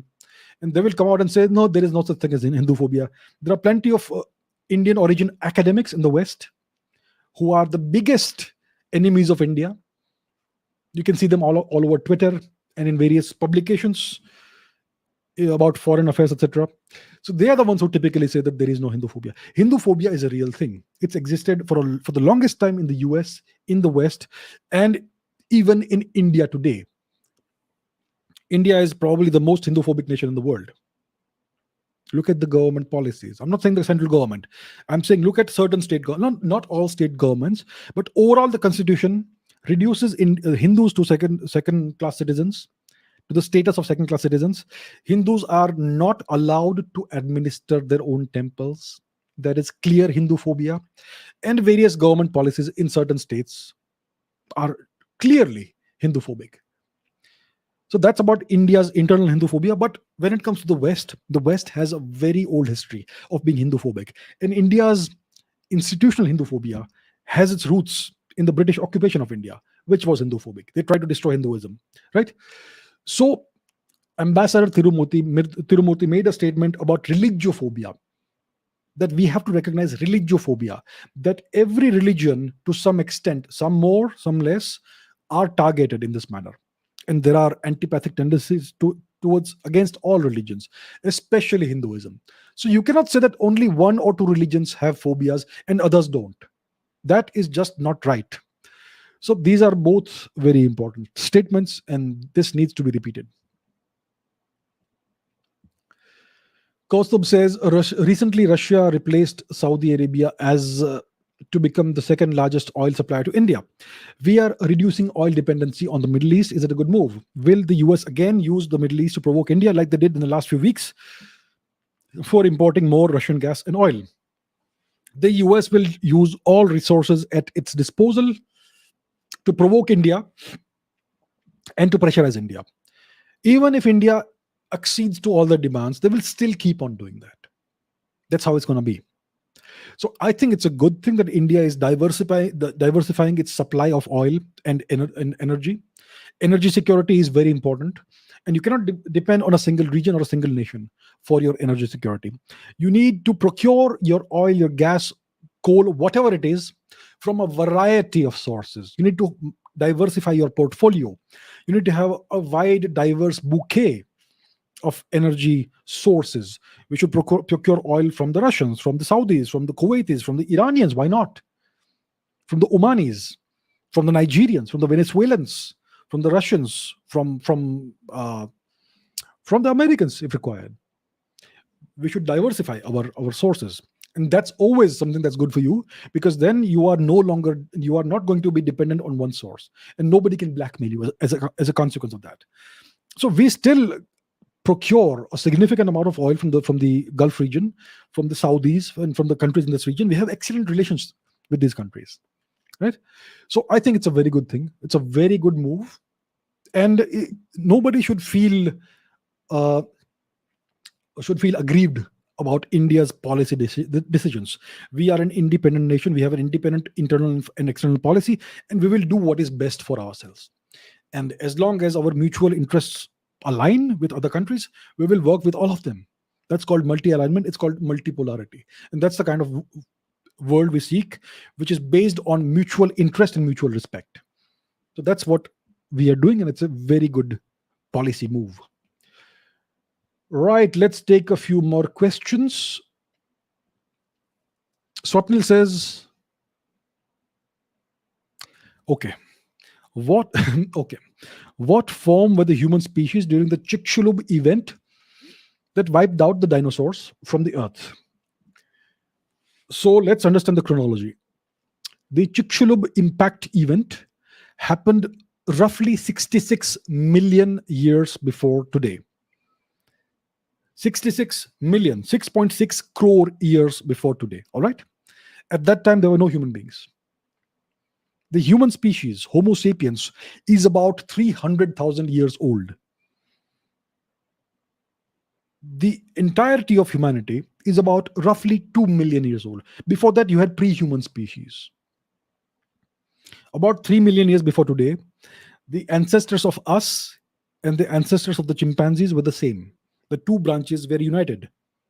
Just 3 million years before today. So 3 million years before today, there were no humans. There were pre-humans. The Chicxulub impact event happened 66 million years ago. So clearly there would be no human species around at that time. Our ancestors did exist at the time. Mammals. They were about this size. They were rat-like mammals. They survived this horrific cataclysm. They survived it. Most dinosaurs died out, but our ancestors survived it. But they were not humans at the time. They were rat-like creatures, mammals, who lived mostly underground, like rats. Yeah? And when this impact event happened, let me show you where it happened. We should look at the map always. Excuse me. Let's go back to the map. So where did this event happen? I'm gonna go. So this impact event happened in the Yucatan Peninsula in Mexico. This here is Yucatan province of Mexico. You go further to the west, you will come up. There is this town called Chicxulub. Here it is. It's a small village called Chicxulub. It is roughly the epicenter of the impact event. Half of the crater is now buried underground because it's been a very long time. Half of it is in the ocean and half of it is on land. So that's where this impact happened. When this impact happened, India was not part of Eurasia. India was in the middle of the Indian Ocean. The Indian subcontinent had broken off from Africa about 100 million years before today. It was in the process of moving towards Eurasia. So India at the time was somewhere around this region, Réunion. And it was a time of intense volcanism, and that left behind the badlands of central India, the Deccan Traps. Okay, so that's what happened in brief. There were no humans at the time. Our ancestors did exist, but they existed in the form of rat-like creatures. All right. Right. Let's take some other questions. Arman says the author of Mujmaul Tawarikh has quoted an extinct Sanskrit work, according to which the original inhabitants of Sindh were the Jats and the Medes. The above was mentioned in an article about Jats on the Punjabi defense, on the Pakistani defense website. Is it true that the Jats and the Medes were the original inhabitants of Sindh? It all depends on the time frame that you're looking at. If you look at the last 100 years, you had a certain ethnicity that lived in Sindh, the so-called Sindhi people. If you look at the last 1,000 years, maybe Jats lived there. If you look at the last 2,000 years, maybe the Medes lived there. The Medes were a northern Iranian ethnicity. You go back 5,000 years, these inhabitants of this region, which is now called Sindh, were the people of the Saraswati Sindhu civilization, the ancestors of most Indians today. So it depends on the lens with which you look. You look at the moon with your naked eyes, with your bare eyes, you will see a certain image of the moon. You take binoculars and look at the moon, you will see more detail about the moon. You take a high-powered telescope, you will see actual rocks and stones and pebbles on the surface of the moon. It depends on what magnification you use and what lens you look at the moon with. Similarly, if you look at Sindh or Rajasthan or Gandhar and you want to know the original inhabitants, you have to ask yourself, what time scale are you referring to? If you want to talk about Gandhar, and if you want to look at the past 500 years, one would have to say that the Pashtuns are the inhabitants of Gandhar. If you look at the past 2,000 years, the ancestors of the Pashtuns, the Rajputs, and their ancestors were the original inhabitants of Gandhar. You go back 5,000 years, you had the Mahabharat era, possibly of that time, the Vedic or post-Vedic Indians of that time, who were the inhabitants of Gandhar, and so on and so forth. So nobody sprang out of the soil. Human history is a history of migration. The best theory that we have as of today is the out of Africa theory, which says that about 70 or so thousand years before today, the out of Africa migration of Homo sapiens happened, and then we colonized eventually the whole surface of the planet. And India was the foundational zone, the original founders zone of the out of Africa migration. So that's how it is. So I would say that the original inhabitants of Sindh, for all intents and purposes, were the people of the Saraswati Sindhu phase of India's civilization that goes back about six or so, about 10,000 years before today, right? I think the oldest evidence of this phase of our civilization is from Bharata in Haryana, but you have other very ancient sites in Sindh and in present day Balochistan as well.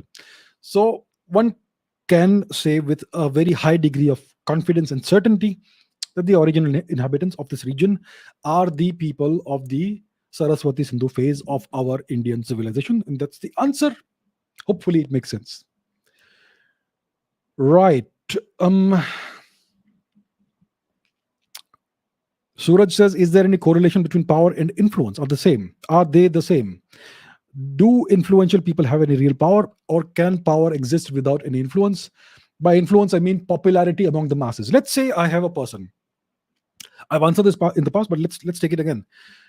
Let's say I have a person who is very popular on social media. This individual, let's say it's a he, okay? This guy has 10 million followers across 3-4 different social media platforms: Twitter, Instagram, YouTube, Facebook, whatever. Total 10 million. So what does it mean to be influential? It means that when this person has something to say, then people will listen and they will consider it seriously. That's called influence. Some may agree, some may disagree, but they will all listen to him because they find him interesting, and they find him somebody they should listen to.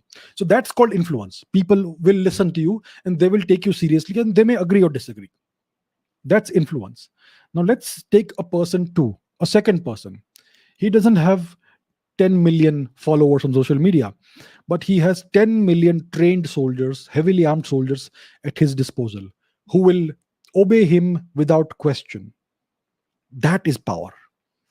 Whatever he says, they will immediately implement it. No questions asked. Absolute obedience.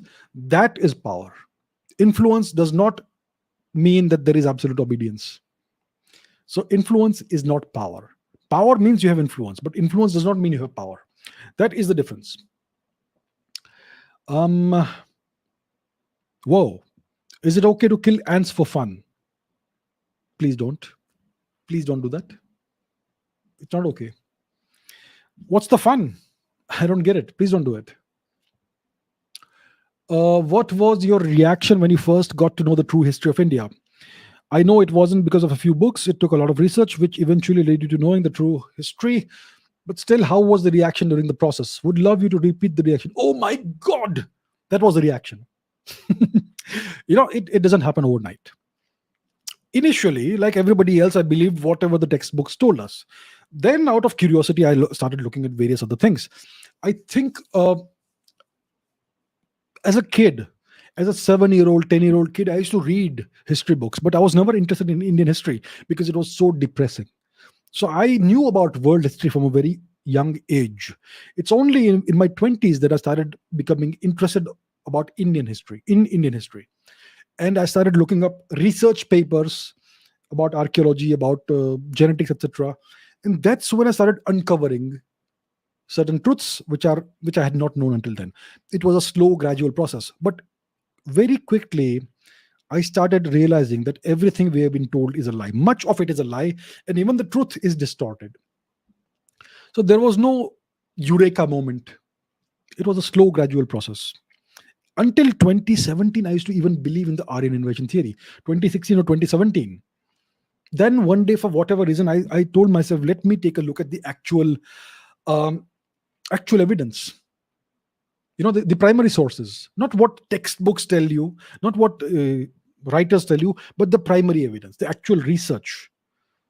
So I went into archaeology, I went into genetics, I went deep into linguistics, and then what stared me in the face was complete shock.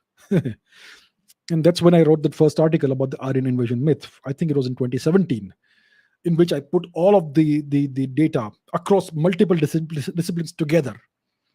So yeah, it's a slow, gradual process, and there was no sudden moment of realization when I realized everything is wrong. It was a slow process. Okay, let's take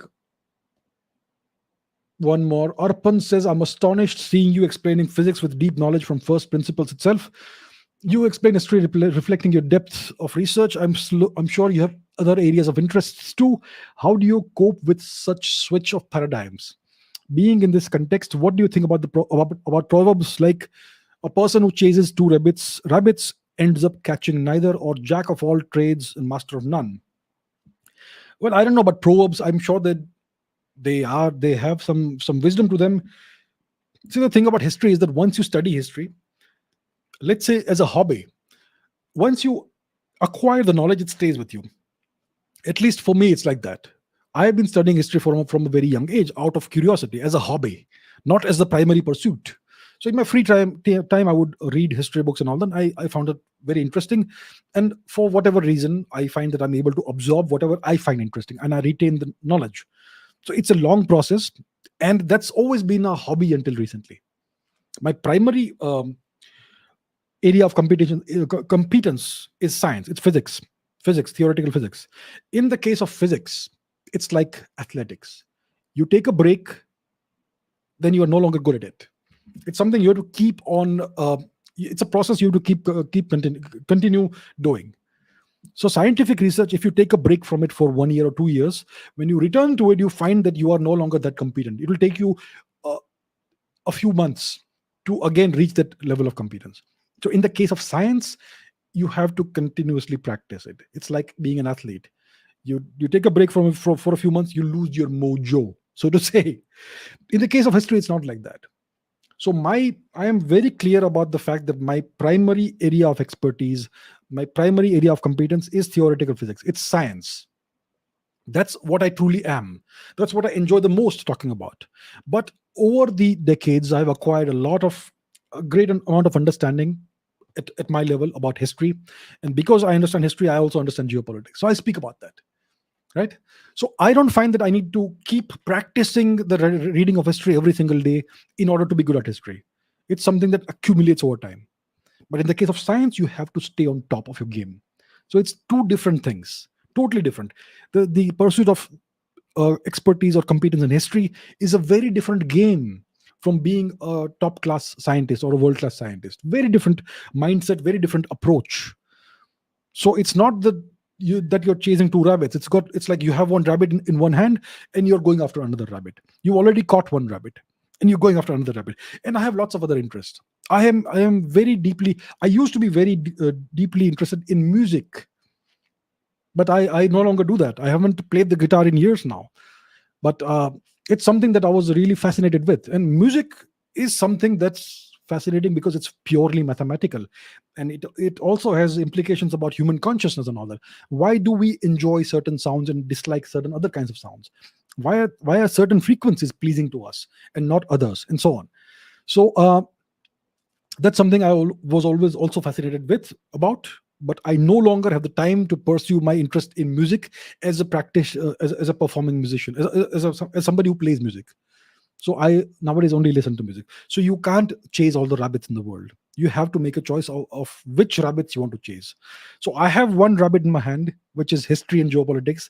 I don't need to keep practicing it in order to retain that knowledge. It's there. It's not going to go anywhere. But physics, science, it's something you need to stay on top of the game. So I have one rabbit in the hand and I'm chasing another. I'm not chasing two different rabbits going in two different directions. If I were to also try and pursue music in a serious manner, then I would have one rabbit in my hand and I would be chasing two different rabbits. That's not very advisable. So that's how I see it. Yeah. Okay, let's take a couple of questions from the live chat. If you have questions, fire away. All right. Is there any question? What's your view on the Vedic age? How many people used to live in that era? Is there any place that still exists now? The Vedic age was, I don't know how many thousands of years ago. The Rig Vedic age would be around the time when the Saraswati was still a big thing. The great Saraswati river was still a river in its prime, which is about 6000 BC. So I would say the Vedic age is somewhere around that time period. And it's obviously the population of our ancestors must have been much lower than what it is now. This The Vedic age was primarily centered around the Saraswati Sindhu valleys, which is western and northern India today, uh, present day Haryana, Punjab, Sindh, the western region. And I'm sure the population was much less than what it is today, because the Vedic people were grouped into various clans. A clan is like an extended family. So that's how it was. Do those places exist today? Of course they exist today. The same places exist today which they existed earlier. So that's what I think about it. That's what I feel about it. So basically, you're a physics batsman who bowls history a bit. No, I am an all-rounder.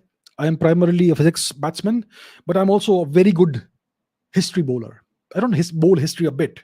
I do not see myself as an amateur historian or somebody who dabbles in history. I think I have a reasonable amount of competence. I'm saying this without any arrogance or something. It's just a self-assessment. I know how much time I've put into studying history as well, which is more than most people would put in any one field. So I it's not quite accurate, but yeah. Um,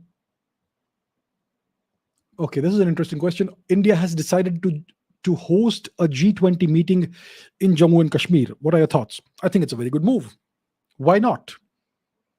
Why not? It also sends a very good and strong message to the world. Okay, what else do we have? What else do we have? Um, let us see. From where did you learn how to play ragas? Can you tell? I'm a self-taught guitar player. I taught myself how to play the guitar. No one taught me that. And then you can look up the raga notation online if you want to know the notes of a raga. Let's say you want to learn the notes of raga Megh Malhar, for instance. You can Google it, and they will tell you what is the main scale, the ascending scale, the descending scale, which notes are to be played, which is the dominant note, which is the subdominant note, what are the drone notes. And then you can look up various YouTube videos about how it sounds, and you can try and imitate that. I am not a professional musician. I am an amateur, complete amateur in that. But it's something I find very fascinating. And I tried, whenever I have some time, I dabble in that, trying to play ragas on the guitar.